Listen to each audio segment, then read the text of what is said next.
Muy bien, saludos a toda la audiencia que se conecta con nuestro programa Perspectiva Bíblica Mundial. Quiero antes de comenzar dar las gracias a Dios como hago de costumbre y pedir su dirección para llevar a cabo la exposición del programa que tenemos hoy para usted. El contenido de nuestro programa lleva por título La Bestia de Apocalipsis 13. Ok. Sin lugar a dudas que la palabra de Dios es sorprendente y tratándose de profecías aún más sorprendente. Pues fíjense ustedes cómo Dios a través de su palabra establece el futuro y el destino de todos los actores de este planeta. Por ejemplo, de ese personaje que Apocalipsis 13 llama la bestia, decreta con autoridad las escrituras que antes de que surgiera fue escrito, va a la perdición. Apocalipsis 17:8. Repito, antes de que surgiera fue escrito, entre comillas, va a la perdición. Apocalipsis 17:9. Solamente las escrituras se dan el lujo de establecer lo que pasó, lo que está pasando y lo que va a estar por suceder. Así es. Pues mire, para este poder, los reinos del mundo y la gloria de ellos primero, pero la perdición al final. Apreciados oyentes, el conflicto de los siglos está llegando a su clímax, es decir, a su final.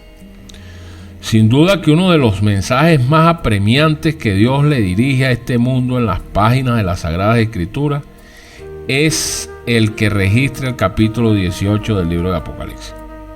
Se presenta allí un poderoso mensajero celestial que proclama con potente voz lo siguiente, abro comillas: salid de ella, pueblo mío, para que no seas partícipes de sus pecados y para que no recibas de sus plagas, porque sus pecados han llegado hasta el cielo y Dios se ha acordado de las maldades de ella. Cierro comillas. Eso lo registra Apocalipsis 18 del 4 al 5. Muy bien. De modo que esta Babilonia que hace referencia a este texto está íntimamente ligada a blasfemias y persecuciones religiosas, específicamente contra los mártires de Jesús, y su espíritu y conducta han contaminado a todo el planeta, influyendo también en las actitudes y las decisiones de los gobernantes de la tierra. Porque si hay alguna cosa podemos estar seguros de que esta organización, esta bestia que hace alusión en la escritura, ha tenido mucha influencia en los gobernantes de esta tierra. Dice la escritura en Apocalipsis 18:3 lo siguiente: porque todas las naciones han bebido del vino del furor de su fornicación, y los reyes de la tierra han fornicado con ella, y los mercaderes de la tierra se han enriquecido en la abundancia de sus deleites.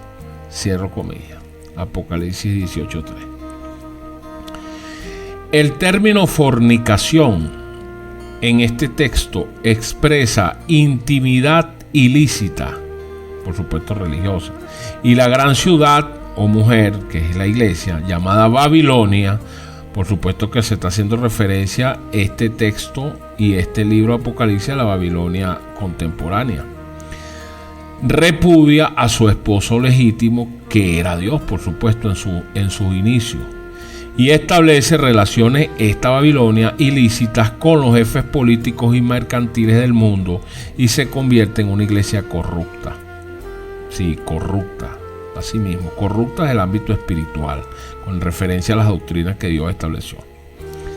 Apreciado oyente, abra sus ojos y mire a su alrededor, porque esta gran Babilonia contemporánea que señala el profeta Juan es una organización actual que crece y adquiere rápidamente la preeminencia en el panorama mundial religioso, en el político y comercial de hoy. Y es el caso que de las filas de la cristiandad surgió hace siglos una entidad religiosa bien organizada, llena de ambiciones seculares, orgullosa, que, poseída del espíritu de Caín, se dedicó a tratar con gran crueldad y violencia a los cristianos que insistían en obedecer los puros, nobles y sencillos preceptos del Evangelio. A través de varios siglos de enconada persecución, condenó a millones de hombres, mujeres, adolescentes y niños a la hoguera, a la espada y a las siniestras torturas de la Inquisición, por el solo crimen de creer más en la palabra de Dios que en sus rituales y enseñanzas, que no son más que mezcla de paganismo con cristianismo.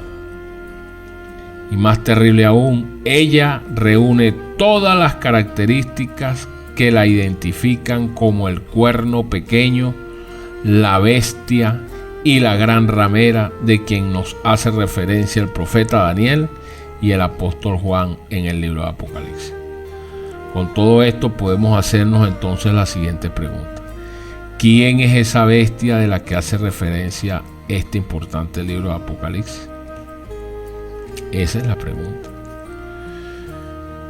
Bueno, ¿será un tatuaje, un microchip insertado debajo de la piel o algo aún más sofisticado? Miren, apreciados, esta es una de las profecías de la Biblia que más mal se interpreta. Sin embargo, es demasiado importante que podamos comprender este tema. Al estudiar acerca de la marca de la bestia, debemos tocar áreas muy sensibles, incluso mencionando nombres y siendo específicos. Esta actitud no es muy popular hoy en día, pero debemos actuar con firmeza debido a que Dios ama a su pueblo y quiere que ellos conozcan la verdad. El mensaje no es nuestro, no, sino de nuestro Señor Jesucristo. Seríamos criminales al no cooperar en la entrega de un mensaje tan importante como este, sobre todo pensando en la sentencia de muerte que afrontan los que reciban la marca de la bestia. Por favor, quisiera que tomaran apuntes de los versículos que a continuación les voy a presentar. Serán los textos y capítulos que ocuparán todo nuestro estudio en este importante tema.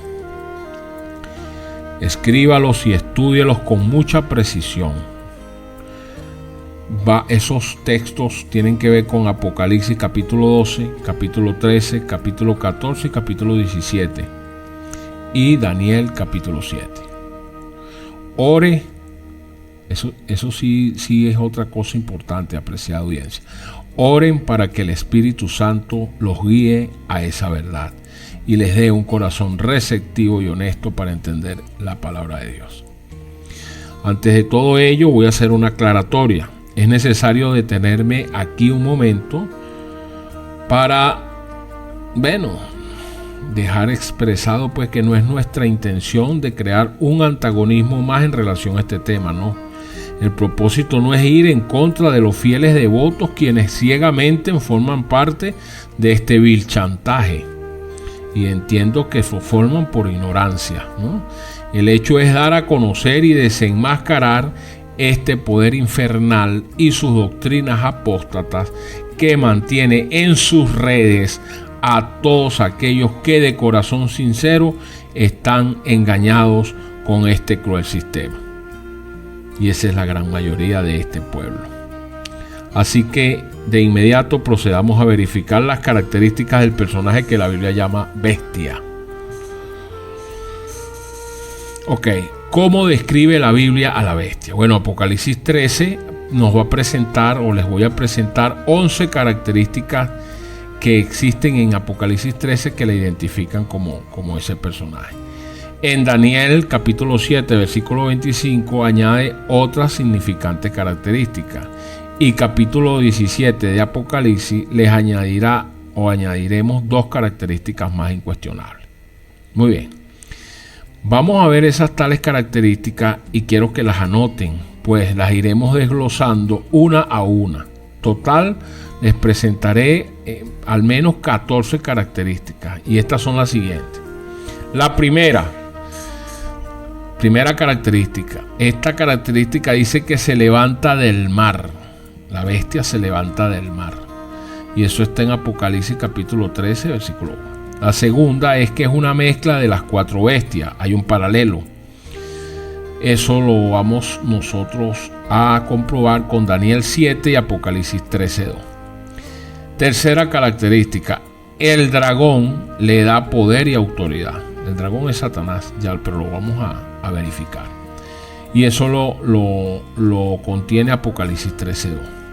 Cuarta característica. Recibe una herida mortal. Apocalipsis 13:3. Quinta característica. La herida mortal es sanada.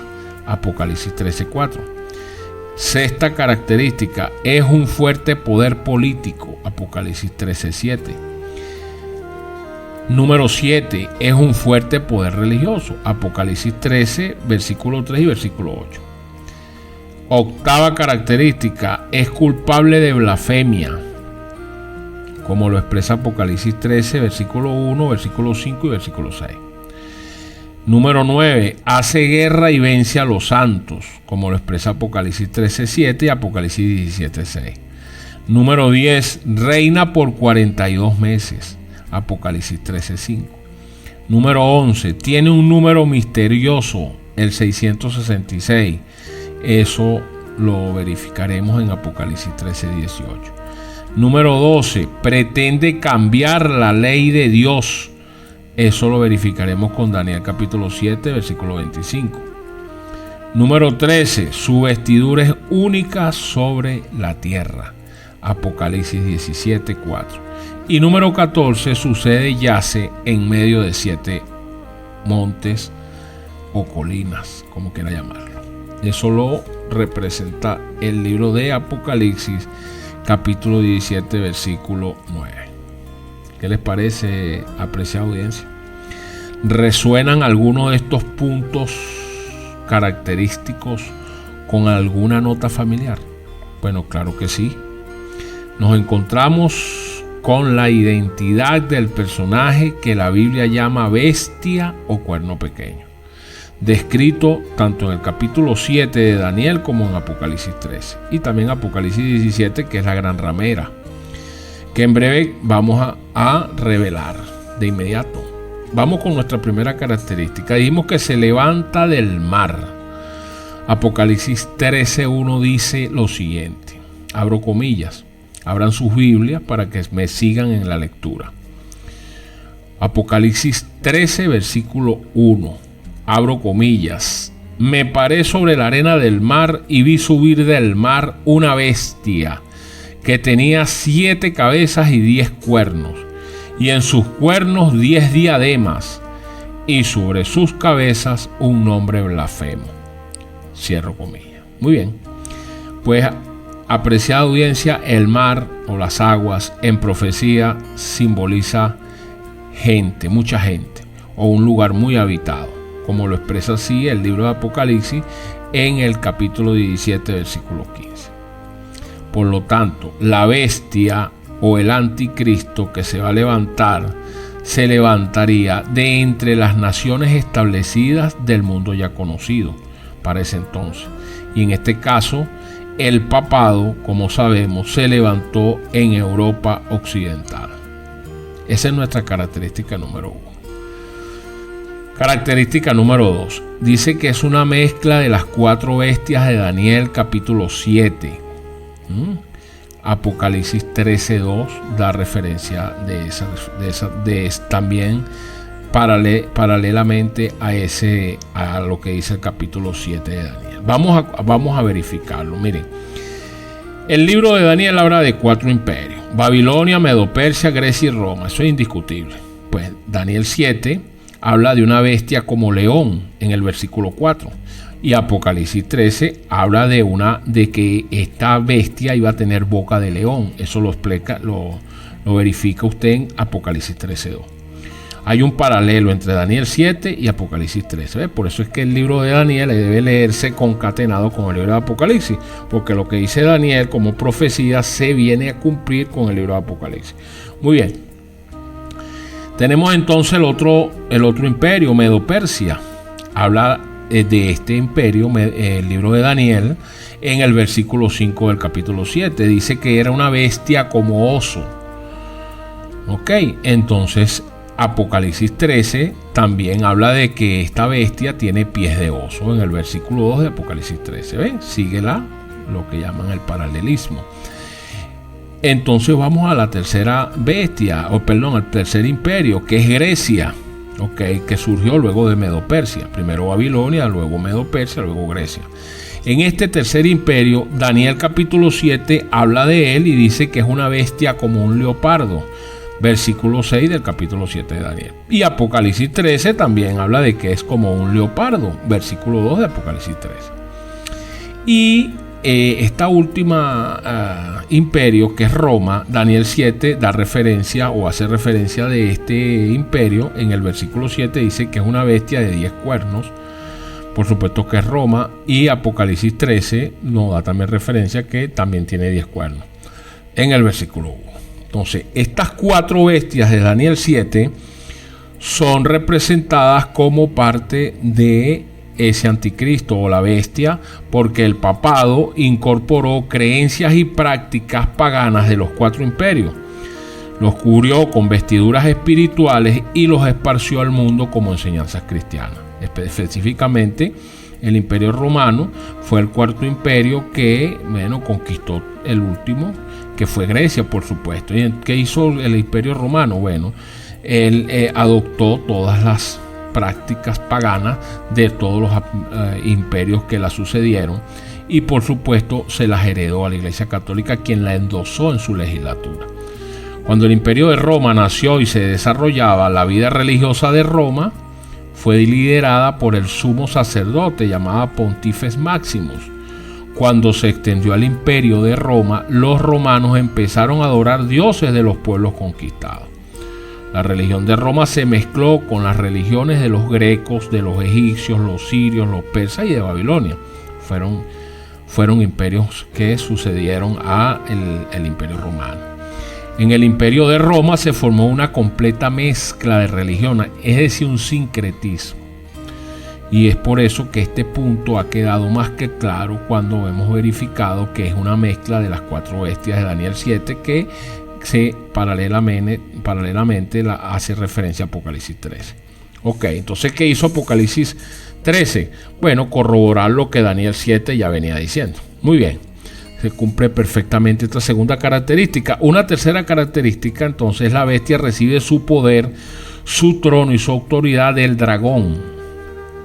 Y eso lo expresa Apocalipsis 13.2. Bueno, miren, la última parte de Apocalipsis 13.2 nos dice lo siguiente, abro comillas, y el dragón le dio su poder, su trono y gran autoridad. Imagínense ustedes lo delicado que es esto, apreciados. Miren, dice que este dragón le dio su poder, su trono y su gran autoridad. Eso lo dice Apocalipsis 13.2. En este pasaje, el dragón representa a la Roma pagana. Ahora, como bien lo expresa Apocalipsis 12.9, también, vayan allá, nos dice que el dragón es Satanás, pero Satanás siempre ha obrado a través de agentes humanos, no directamente, sino indirectamente a través de agentes humanos. Y eso lo podemos ver como ejemplo allá en Apocalipsis 12, que el dragón intenta destruir a Jesús a través de la Roma pagana. Ustedes se recuerdan en Mateo capítulo 2. ¿Se acuerdan de Herodes? Que era un oficial romano que intentó matar al bebé Jesús y mandó a que asesinaran a todos los niños menores de 2 años.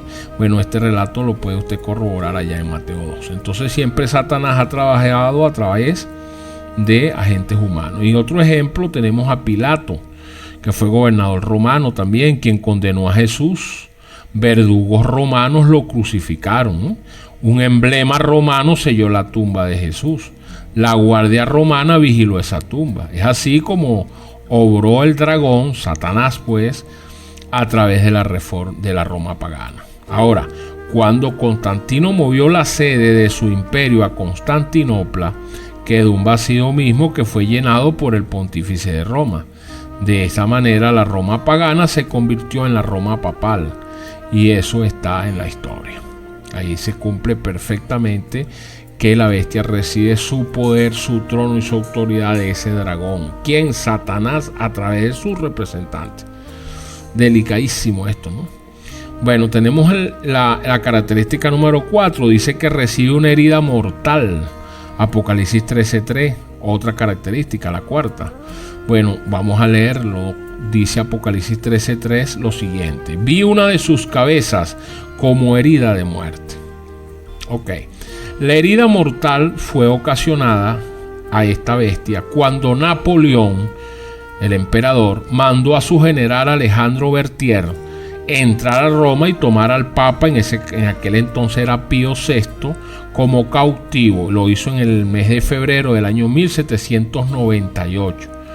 Vamos a guardar esa fecha ahí, febrero del año 1798.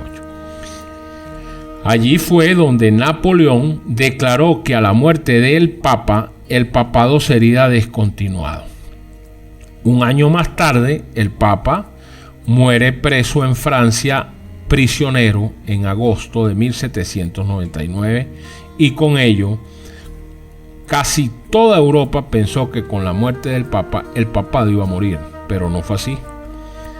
Veamos por qué, y eso lo aclara la siguiente y quinta característica. Bueno, la cuarta fue que recibió una herida mortal. Hemos dicho, Alejandro Berthier se lleva detenido al obispo de Roma a Francia, lo encarcela por orden del emperador Napoleón, y ahí muere la hegemonía política de esta organización católica, apostólica y romana a través del papado.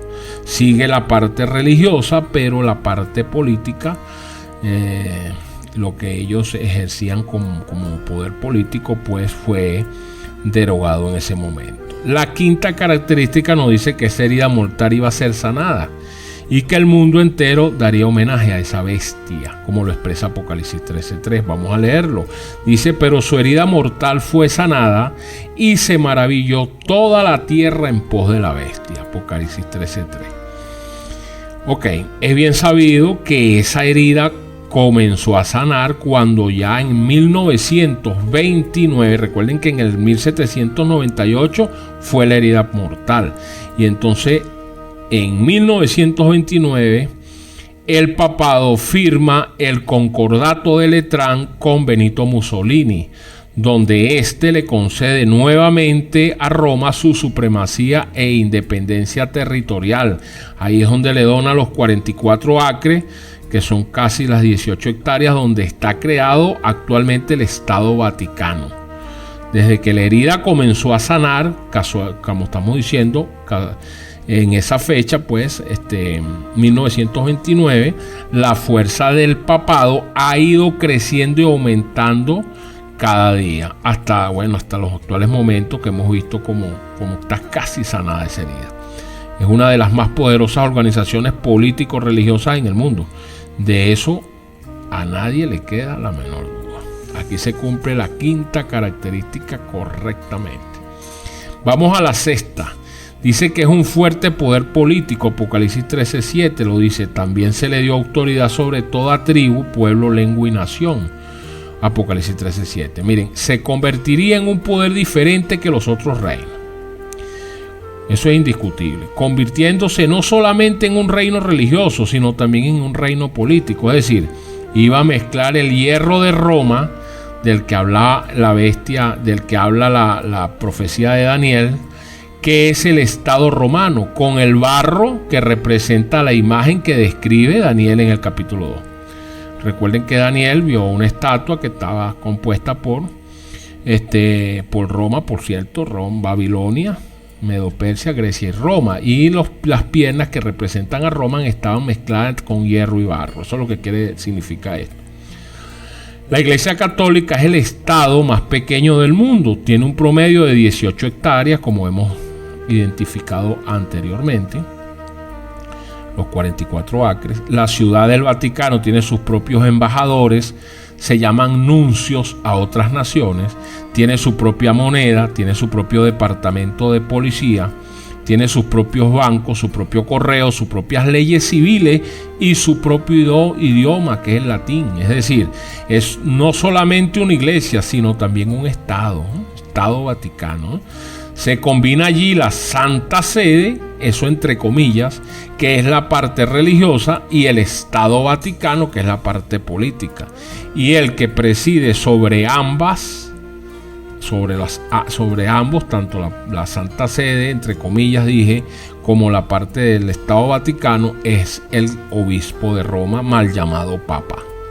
Papa no me gusta decirle porque la palabra Papa significa padre. Y el Señor dijo: no llaméis a nadie en padre en la tierra, porque hay uno solo que es el que está en los cielos.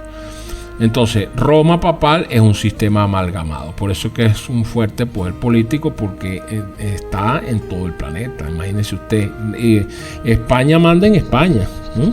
Inglaterra en Inglaterra. Inglaterra no manda en Hong Kong, ni los chinos mandan en Estados Unidos. Ok, y entonces, pero Roma está en todos lados, en todas partes. Ahora, número 7, se convierte en una poderosa organización religiosa, ¿no? Apocalipsis 13:8. El poder de Apocalipsis 13 se convertiría en un poder religioso mundial, porque dice: y le adorarán todos los habitantes de la tierra. Pero qué es bueno subrayar esto, ¿no? El mismo verso lo dice, el mismo texto dice: cuyos nombres no están escritos en el libro de la vida del Cordero, que fue muerto desde la creación del mundo. Cierro comillas. ¿Ve? Iba a ser adorada, imagínese usted, por todos los habitantes de la tierra. Pero ¿quiénes son todos? Menos los que están escritos en el libro de la vida. Casi todos los que moran en la tierra le rinden culto y homenaje a esta organización. Es así que este poder, llamado universal, porque católico significa universal, inicia esta adoración. Y por supuesto, el papado es un poder religioso universal que trasciende los límites geográficos, como hemos dicho. Eso es la número 7. La número 8 dice que es culpable de blasfemia. Apocalipsis 13, del 5 al 6. Abro comillas. También se le dio boca que hablaba grandes cosas y blasfemias, y abrió su boca en blasfemias contra Dios, para blasfemar de su nombre, de su tabernáculo y de los que moran en el cielo.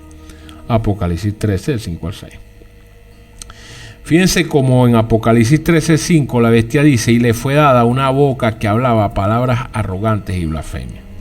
Pues el mismo Cristo, nuestro Señor, cuando estuvo en esta tierra, fue acusado un par de veces de blasfemar. Una la podemos encontrar en Lucas capítulo 5 del 20 al 21, donde reclamó para sí el poder para perdonar pecados. Eso lo hizo Jesucristo, ahí está el registro, Lucas 5 del 20 al 21. Y la segunda en el Evangelio de Juan capítulo 10 del 30 al 33, donde declaró ser Dios. Jesús no fue culpable de cometer blasfemia alguna, eso lo sabemos, porque Él realmente era Dios y podía perdonar los pecados. Pero para un hombre común y corriente exigir tales prerrogativas, eso sí es una blasfemia, ¿sabe?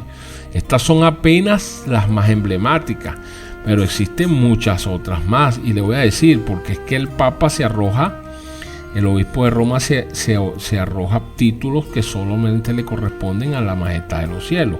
Eso de sumo pontífice, su santidad, Papa, que le dije que es padre, entonces vicario filidei, representante del Hijo de Dios en la tierra. Mire, todos esos son títulos de tanto del Padre como del Hijo como del Espíritu Santo. Por eso es que, y no solo eso, sino que, bueno, hay cantidades de blasfemias. Pues hay un programa que se los recomiendo, que se llama lo que la gran boca habló, que tengo en temas anteriores, ya lo hemos predicado en otra oportunidad, y hablo específicamente de este caso, ¿no? De todas las arrogancias y las blasfemias que esta gente han proclamado. Ok, se cumple perfectamente entonces esta característica número 8. Vamos a la 9. Dice que hará guerra y perseguirá a los santos. Apocalipsis 13:7. Bueno, refiriéndose a esta bestia, abro comillas, dice: y se le permitió combatir a los santos y vencerlos.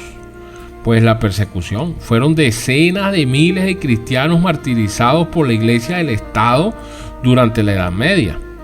Eso está en la historia. Durante la Inquisición católica, las personas fueron apresadas, torturadas y quemadas vivas en la estaca, en la hoguera.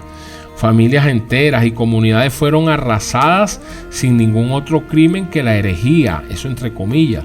solo por atreverse a creer algo diferente y a lo que dice la Escritura, pero diferente a lo que la iglesia había estado enseñando.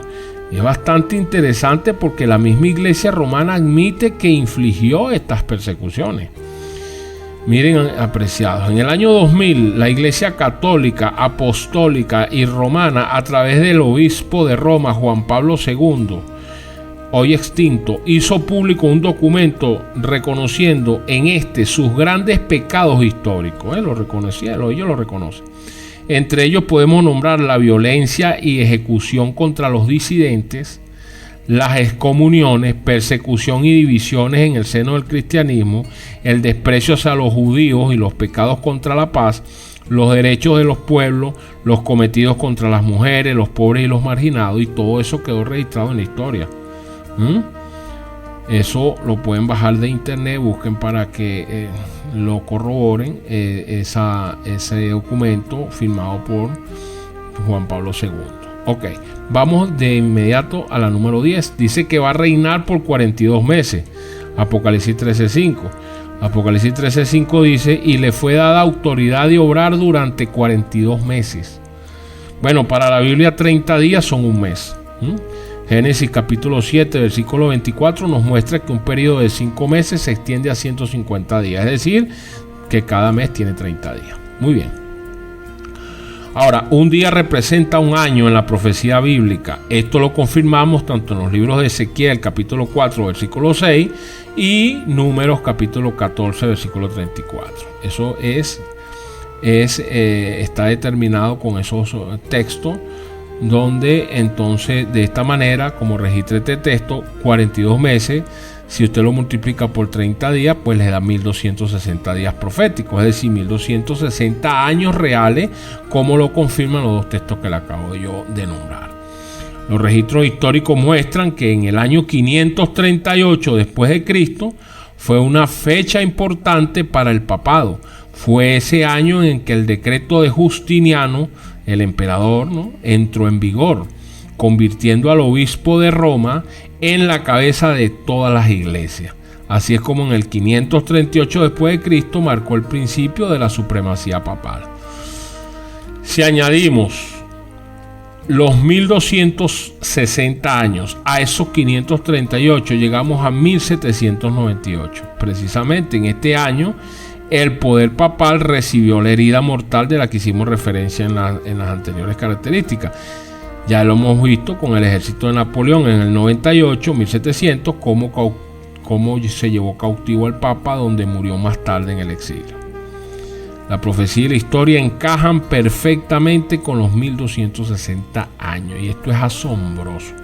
Si Napoleón hubiera consultado las escrituras en aquel momento, cuando dijo lo que dijo, se habría dado cuenta de que el papado no estaba acabado, solo estaba herido, porque así lo expresa Apocalipsis 13:3. Nos dice que su herida mortal iba a sanar y que toda la tierra se iba a maravillar en pos de esa bestia. Recuerden el tratado de Letrán que vimos en la característica anterior, número 5. Ahí comenzó a sanar esa herida. Sorprendente. Vamos a la 11 ahora. Dice que tendrá un número misterioso, 666. Apocalipsis 13:18. Pues miren, dice que el que tenga entendimiento cuente el número de la bestia, que es número de hombre, el número es 666. Cierro comillas. Miren, en la Biblia el número 7 representa perfección e integridad. Eso no tiene discusión. Por otro lado, el número 6 entonces representa error humano e imperfección. De manera que un triple 6, imagínense ustedes sin duda que debe representar algo muy malo, algo muy imperfecto. Apocalipsis 13, 17 al 18 simplemente dice que es el número de la bestia, es el número de hombre, más específicamente, es el número de un nombre. Miren, apreciados, los pontífices como individuos han tenido nombres diferentes. Uno se llama Juan 23, el otro Pío VI, el otro Benedicto XVI, el otro Francisco I y X. Ellos los usan siempre, cada uno como ellos lo definen, pero el título oficial, el paraguas oficial bajo el cual se agrupan los demás títulos que se usa en las ceremonias de coronación de cada nuevo pontífice es Vicarius Filii Dei, palabra en latín que significa el vicario del Hijo de Dios. Siendo un título romano, sencillamente entonces tendríamos que usar números romanos para calcularlo. Entonces, la palabra vicarius, en sus significados en números romanos, nos da la sumatoria de 112. Fili nos da la sumatoria de 53 y Dei nos da la sumatoria de 501. La sumatoria entonces total 112 más 53 más 501, entonces nos da indefectiblemente que el número 666. Entonces vicarius, fili, dei en números romanos representado en sumatoria da 666.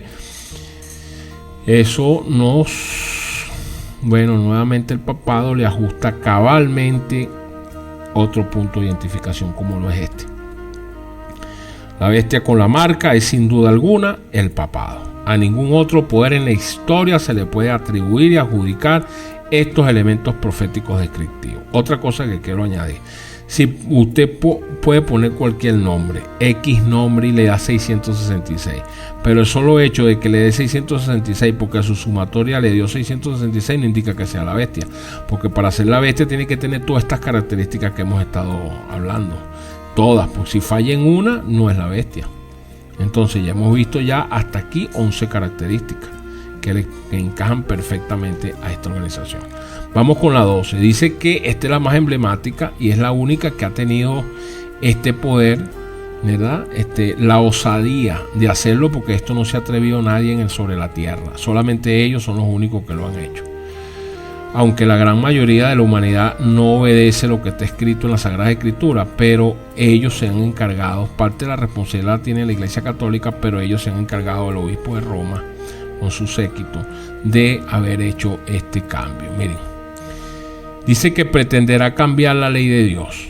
Bueno, Daniel capítulo 7, como les nombré al inicio de nuestro programa, en el capítulo 7, versículo 25, lo advirtió como profecía. Dijo: y hablará palabras contra el Altísimo, y a los santos del Altísimo quebrantará. Estamos hablando de que es la Inquisición.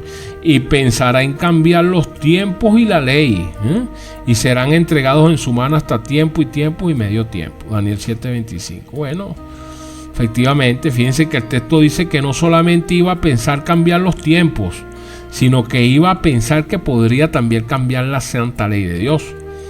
En algún sentido, este poder, este cuerno pequeño, como le nombra Daniel, iba a pensar que podía cambiar los 10 mandamientos, que es la santa ley de Dios, que Dios mismo habló y con su propio dedo los escribió y los entregó en el monte de Sinaí a Moisés.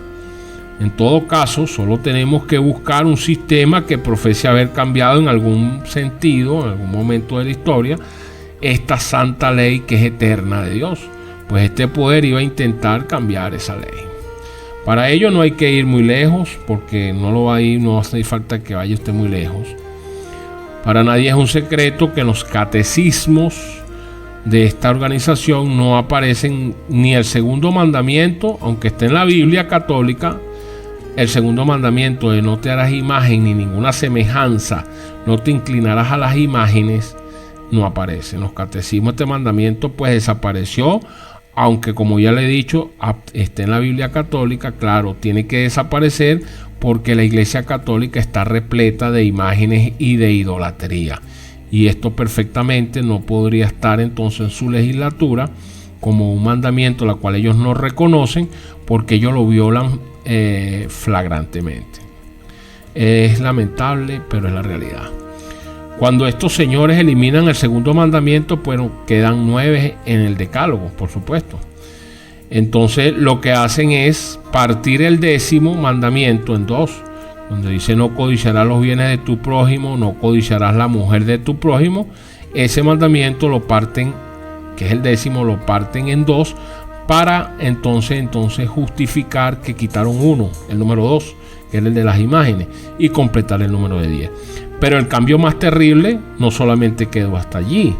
Que ha hecho esta Iglesia Católica en la ley es que profesa haber cambiado el día de reposo del sábado al domingo. Es decir, quitó el día que el Señor, bueno, imagínense ustedes, ese es el día que reconoce que Dios es nuestro creador. Y dice: Señor, acuérdate, lo está ratificando en Éxodo capítulo 20, versículo del 1 al 17 están los 10 mandamientos. Y del 8 al 11, los versículos de este capítulo 20, está ese mandamiento. Entonces la Iglesia Católica lo ha quitado y ha puesto el domingo. Esto ha sido reconocido lastimosa y desgraciadamente, por las mismas autoridades católicas desde siempre. Ellos lo reconocen. Y los protestantes, que es aún más preocupante, que hoy guardan el domingo como día de reposo, no es porque lo tomaron de la Biblia, ni es porque le están haciendo caso a la Biblia, porque la Biblia no habla de ellos, sino porque lo heredaron de la Iglesia Católica. Eso es así. Y eso también es una situación a la que la misma Iglesia Católica reconoce y admite. Ahora, esto es sorprendente, lastimoso, pero cierto. Ahí ya pues no queda más nada que hacer con estos señores, pues ellos mismos lo reconocen. Pero lo más triste es que los protestantes, en su gran mayoría, quieren defender lo indefendible al pretender justificar lo injustificable, como hemos dicho. O sea, su triste indolencia y extravío rebuscando textos bíblicos que no dicen lo que ellos quieren que diga. Esto es lo más lamentable. Debieran ser más honestos en este particular y asumir que están equivocados.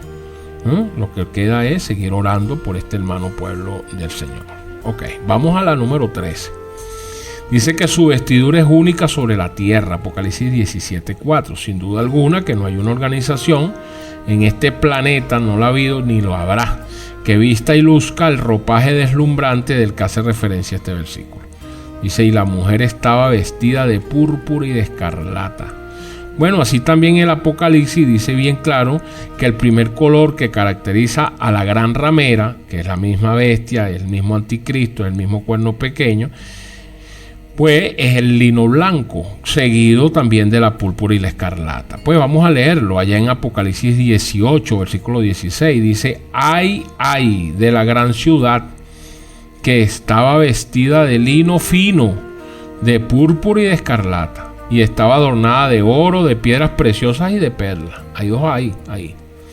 Ok, miren, el lino fino según la Biblia es de color blanco. Y resulta que el lino blanco es el color principal del clero. Y esa es la vestidura principal de esta organización política religiosa. Parte del protocolo de hablar con este señor, los políticos y principados de este mundo, para hablar con este señor, este obispo de Roma, tienen que ir vestidos de negro y este obispo vestido de blanco, porque él es su santidad, eso entre comillas. Bueno, el blanco no es el único color que identifica este hegemónico poder, pues el Apocalipsis también menciona los colores púrpura y escarlata, los cuales son los colores fundamentales del alto clero católico, especialmente los cardenales, los cuales son conocidos como purpurados por el color púrpura de su vestimenta babilónica.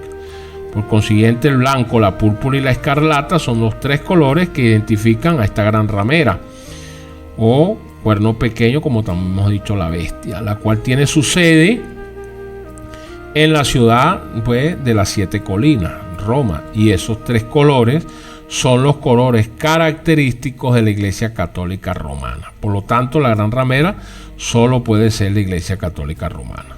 Cuerno pequeño y bestia. Ninguna otra más.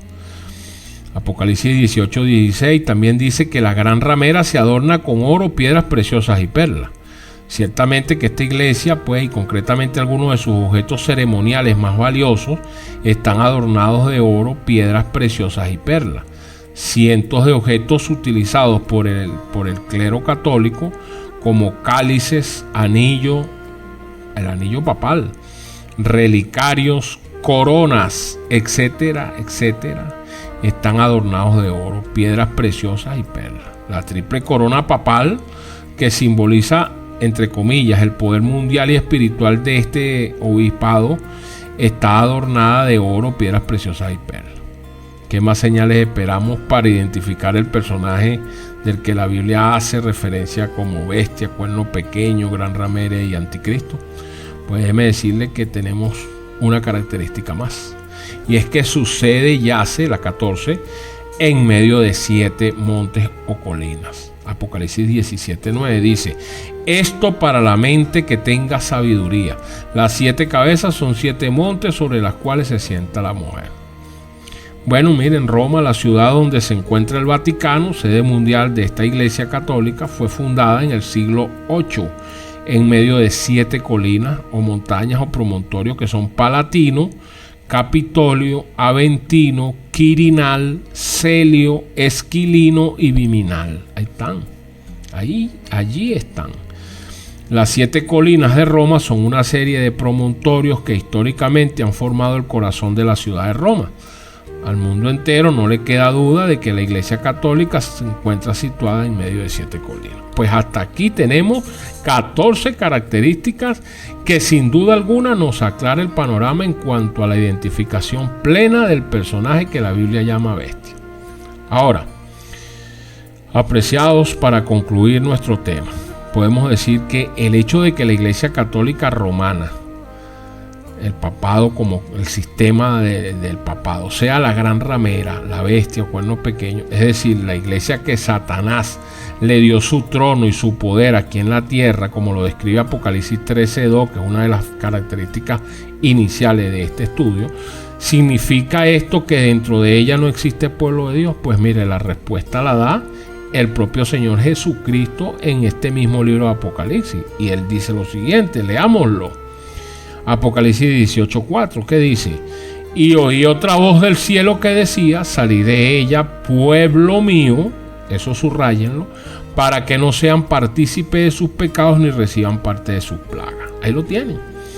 Apreciados, el Señor dice, empieza en Apocalipsis 12 para verificar en ese capítulo cuál es su iglesia. Habla de 2 mujeres. En Apocalipsis 12 el Señor habla de 2 mujeres. ¿verdad? Ahí está identificando tanto la iglesia del Señor como la iglesia, la gran ramera o el anticristo. Apocalipsis 13 nos está dando las características, y Apocalipsis 17 de que ella es ese poder pues que ejerce su clero como tal. Es ese poder, es un sistema que representa a el anticristo en esta tierra o la bestia. Recuerde, es un sistema que está engañando al mundo entero. Por eso es que en Apocalipsis 18, próximo capítulo entonces, después del 17, está diciendo el Señor, después que da características y nos dice, nos señala, nos exhorta dónde están todas las evidencias, nos dice, bueno, ahora salgan de ella. Y después lo identifica como su pueblo, pueblo mío, para que no seas partícipe de sus pecados, porque viene el juicio contra esta organización. Viene juicio, y el juicio va a ser pero bien terrible, ¿sabes? Las 7 plagas, dentro de las 7 plagas viene una plaga que es especial para ella. ¿Ok? Entonces el Señor está alertando ahorita que hay tiempo de gracia abierto para que usted abra los ojos. Importantísimo. Este pasaje que acabamos de leer es de una importancia crucial, ya que en él, como hemos dicho, se dice bien claro que dentro de esta organización política religiosa, y que en un sentido espiritual se llama Babilonia la Grande, es la Babilonia mística contemporánea, hay un pueblo de Dios. Es decir, hay verdaderos cristianos que creen en el verdadero evangelio, solamente que están engañados y por tanto forman parte de la iglesia de Cristo. Pero observe usted lo que dice el Señor. Él da un claro mandamiento a ese pueblo suyo que existe dentro de ella. Lo ha reconocido el Señor. Y les dice que salgan, que la abandonen antes de que sea demasiado tarde y culmine el periodo de la gracia, del perdón, para que no reciban los terribles plagas que vendrán sobre este planeta. Por consiguiente, si usted que está escuchando este mensaje en este momento es católico o católica y cree ser un verdadero cristiano o cristiana, entonces obedecerá la voz o mandamiento del Señor Jesucristo, la exhortación directa, y saldrá cuanto antes de ella, ya que solo las verdaderas ovejas del Señor Jesucristo escuchan su voz, le obedecen y le siguen. Así lo dijo el Señor. Es usted quien debe tomar esa importante y tal vez dolorosa decisión de salir o abandonar esa iglesia apóstata. No deje usted que las falsas interpretaciones ni las explicaciones tendenciosas calmen su inquietud y le hagan permanecer un minuto más en esta organización política religiosa por más tiempo. Dios le advierte que de la destrucción venidera no la salva pero nadie, ¿sabe? Y tiene usted un tiempo limitado para ponerse a salvo. Aún la puerta de la misericordia, de la gracia está abierta, del perdón, antes que sobre este gigantesco sistema de error, de apostasía y de corrupción que llegará pronto a acabar con todo el planeta, caigan los terribles juicios de Dios. Así que el Apocalipsis, apreciado, es el epílogo de todo. En él se describe la lucha final, se desenmascara el enemigo y se pone en evidencia sus artimañas. El Apocalipsis advierte a la humanidad acerca de la urgencia y los peligros de los tiempos que estamos viviendo. Este mundo será destruido y con él desaparecerán todos los que cerraron sus oídos al clamor divino. Así que es mi oración que en este día que se acerca con rapidez de torbellino, usted y los suyos estén lejos de esta Babilonia mística, seguros bajo las alas protectoras de nuestro gran Dios y Salvador Jesucristo y de su santa palabra. Muy bien, hasta aquí nuestro mensaje. No se pierda nuestro próximo tema. Estaremos identificando la segunda bestia de este capítulo 13 de Apocalipsis, que también se le conoce como la imagen de la bestia. Por lo tanto, apreciados, la pregunta que le hago es la siguiente: ¿ha hecho usted una decisión por Cristo? Si aún no lo ha hecho, pues hágalo. Aún está a tiempo. El Señor habló bien claro cuando dijo: todas las cosas me fueron entregadas por mi Padre, y nadie conoce quién es el Hijo sino el Padre, ni quién es el Padre sino el Hijo, y aquel a quien el Hijo se lo quiere revelar. Lucas 10:22. Esperamos, Dios mediante, poder seguir aportando nuestro grano de arena en el restablecimiento de la verdad eterna de Dios. Queda de ustedes atentamente su servidor José Barito, ciudadano de la República de Venezuela. Con todo ello me despido de ustedes y será hasta la próxima, Dios mediante, cuando estaré llevando a cabo otro programa de Perspectiva Bíblica Mundial. Que la gracia de nuestro Señor Jesucristo, el amor de Dios y la comunión de su Santo Espíritu esté con todos ustedes. Es mi oración que Dios le ayude a tomar la decisión que marcará definitivamente su destino eterno y el de sus seres queridos. Un fuerte abrazo para todos y que Dios me los bendiga poderosamente.